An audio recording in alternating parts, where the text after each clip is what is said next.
It's been 6 months since this car has been in hibernation, and today we'll see if it even wants to come out. The Miata over the course of the winter has become storage for its parts. There's a lot of stuff that needs to be installed on this car, but will it even run and drive is the big question, because I don't think it will, and let me explain. Of course, someone has to be flying a helicopter above my head as soon as I start filming. You're not gonna believe this. I found my 14mm deep socket. This has been missing for 7 months now. I did start the car not too long ago. I pulled it out just to let the heat cycle one time, and I noticed that my throwout bearing was completely gone.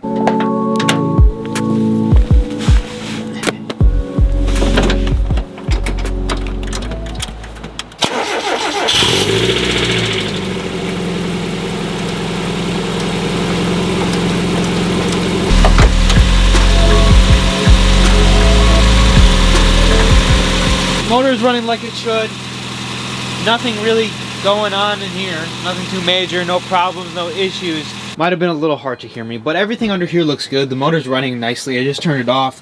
We're gonna check the oil in it one time just to make sure everything's good. She is leaking a little bit. At some point, I do want to do a refresh on this motor. It doesn't have too many miles, about 120,000 miles, but it's gonna need a timing belt job soon. At 120,000 is the 60,000 mile interval for the timing belt. I replaced the spark plug wires not too long ago, last summer.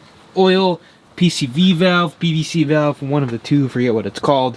Overall, she's in good shape. I've been doing the maintenance that's required. Now, the problem I'm having with the Miata isn't motor related. There's nothing wrong with it. It's running pretty solidly now. We've had issues in the past with it, but currently the problem I'm having is transmission related. And of course, when I bought the car, I told you guys I'm probably going to need a new clutch in the sometime near future, and well, I still haven't done a clutch job, but I've let my brother learn manual on this car, and he completely fried the throwout bearing, which is no problem, no big deal, right? Because I let him drive on it because I knew I had to do a clutch job at some point. The throwout bearing was going to go bad, regardless of whether he put extra wear on it or whether I drove it because it was just old. Another problem I'm having with the transmission is either the slave or the master cylinder in the clutch is also going out. And I can tell that because I have to pump the pedal repeatedly in order to get the car into gear. If I don't pump the pedal, it basically grinds the gear, and once I do pump it and get it into gear, a second later, the fluid and the pressure isn't strong enough to keep the clutch out, and it slowly starts to sink back in. Now, it could be the slave and the master, or it could be a throwout bearing related issue. I really don't know, but it's one of the three and something needs to be replaced, and while we're there, we might as well replace everything. The throwout bearing is out for sure because I heard it whining last year. Keep in mind, I didn't have any problems at the end of last year with it driving, just like to whine a little bit.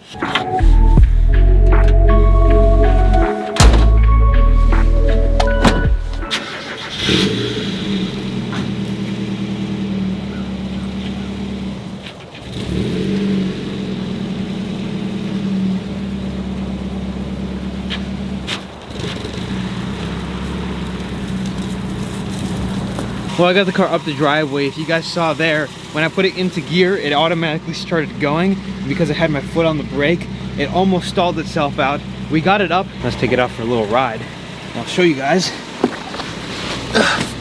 what the car wants to do, basically. So it's very spongy here. If I pump it, now I have proper clutch feel. But now it's nothing. If I pump it, I can get the car into gear now. But if I don't pump it, and I just let it sit for a second, and now I go, it's gonna grind the gear if I try putting it in. I don't know if that was a good explanation as to kind of what's happening, but I think you guys understand. But let's go take it out for a little ride, a little drive, just to go around the block, put some heat into the motor, and maybe sometimes things start to work after you start driving them and using them. Most of the time, when things sit, they don't like to sit, and that's when they start to have problems and things start to go wrong. This is the first real time that I'm driving with the Sparco Sprint seat, I think. I've drove one time around the block, so this is gonna be second time around the block that we're gonna drive. I'm not sure if I've lost weight or whatever the case is, but I fit in the seat a lot better than I did before. Get this buckled into here. This is not the safest way. The seatbelt setup is not the best, but I am trying to get harnesses, and I'm probably just gonna get a harness bar because this is not ideal. If I get into a crash, I'm gonna slip, and that's not gonna be fun. I know this isn't ideal. I'm working on the proper safety. I'm not driving it like crazy. I think I'm actually gonna switch the seat back for summer driving until I have the proper equipment, because you wanna make sure that safety is #1 priority when you're doing stuff like this, especially without having a steering wheel in my face. Okay, so my neighbor might have seen me almost just completely stall the car out. Not because I don't know how to drive. He probably thinks now I don't know how to drive manual, but because I don't have any feel in the clutch. It basically engages right away. So, totally just looked like an idiot right there thanks to this car. But she's running pretty smoothly.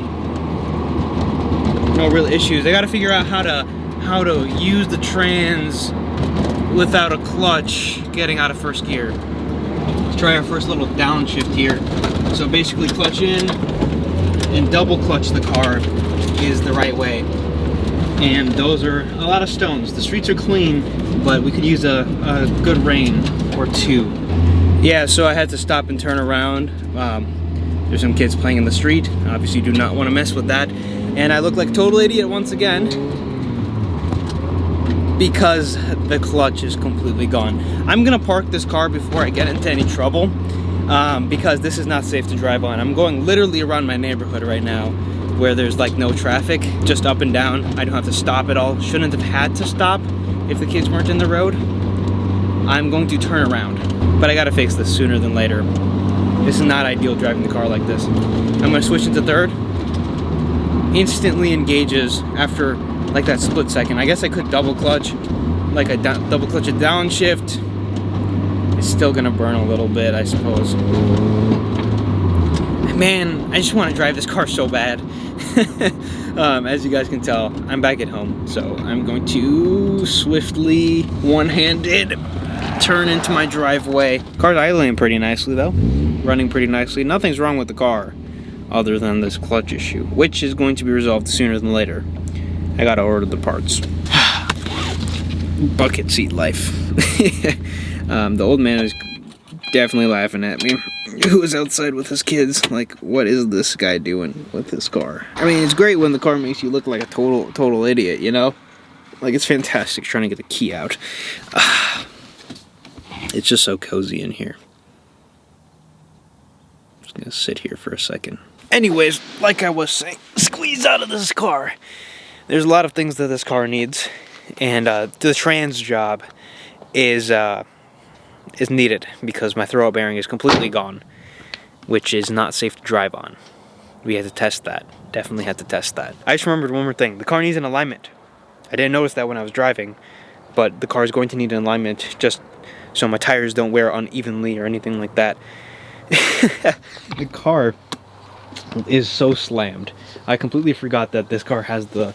Of course, I knew the car has coilovers on it, but it, with these wheels, looks awesome. But it's going to need to be properly aligned. Running a staggered setup, 15x7, if anyone is wondering. I did make a video on this setup when I put it on the car. But this car looks great. It looks phenomenal. It's almost where I want it to be. But we need to fix it before we can add some more things. There's a couple of finishing touches the interior needs. I have interior parts just sitting there. We have window tint and a couple of other bits and pieces and some modifications even sitting inside that car. Just look at it sitting there.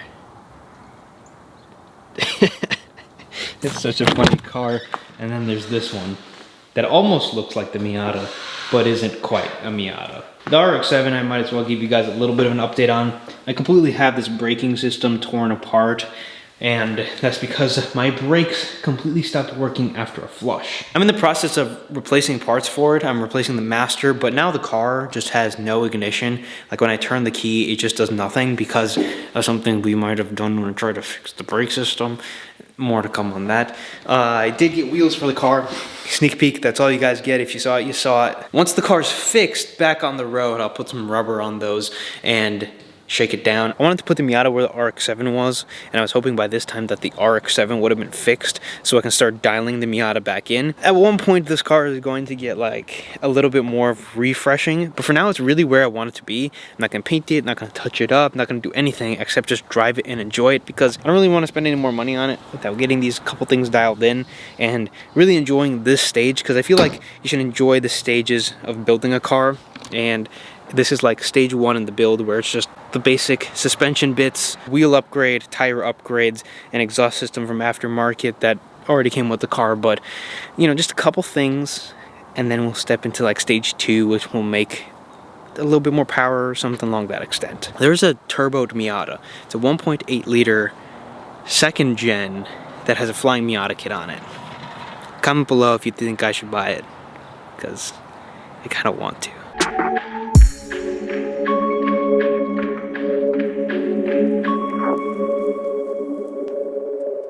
Something super funny to think about is how this motorcycle here has more cylinders than that car does. A little bit of a tight squeeze for no reason.